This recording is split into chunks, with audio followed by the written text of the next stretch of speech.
आज चाहिँ म केही युजफुल सेन्टेन्सहरू लिएर आएको छु। 1 नम्बरमा रहेको छ आफ्नो ख्याल राख्नुहोस् कि ओ चुकेते कुदासाई। अर्को 2 नम्बरमा रहेको छ एकछिन पर्खनुहोस् चोत्तो मात्ते कुदासाई। 3 नम्बरमा रहेको छ के स नानी हो ताबेमासिता का। आज बिहान के खानुभयो। 4 मा रहेको छ किन नानी हो सिमासिता का। हिजो के गर्नुभयो। 5 मा रहेको छ क्यो वा सिगोतो गा यासुमी देसु। आज काम बिदा छ। 6 मा रहेको छ तपाई कति बजे उठ्नुहुन्छ अनाता वा नान्जी नि ओकिमासु का।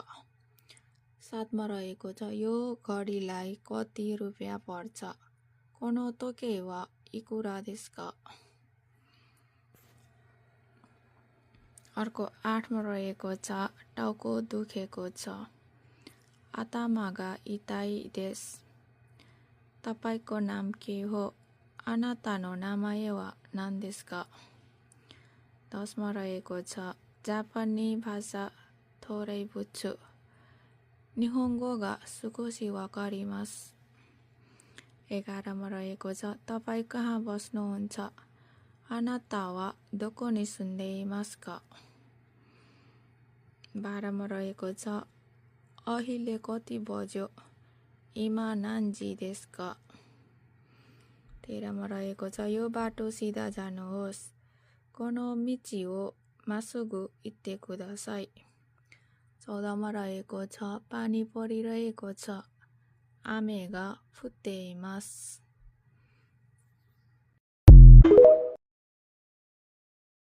आज चाहिँ म केही युजफुल सेन्टेन्सहरू लिएर आएको छु। 1 नम्बरमा रहेको छ आफ्नो ख्याल राख्नुहोस् कि ओ चुकेते कुदासाई। अर्को 2 नम्बरमा रहेको छ एकछिन पर्खनुहोस् चोत्तो मात्ते कुदासाई। 3 नम्बरमा रहेको छ के स नानी हो ताबेमासिता का। आज बिहान के खानुभयो। 4 मा रहेको छ किन नानी हो सिमासिता का। हिजो के गर्नुभयो। 5 मा रहेको छ क्यो वा सिगोतो गा यासुमी देसु। आज काम बिदा छ। 6 मा रहेको छ तपाई कति बजे उठ्नुहुन्छ अनाता वा नान्जी नि ओकिमासु का। 7 मा रहेको छ यो घडीलाई कति रुपियाँ पर्छ कोनो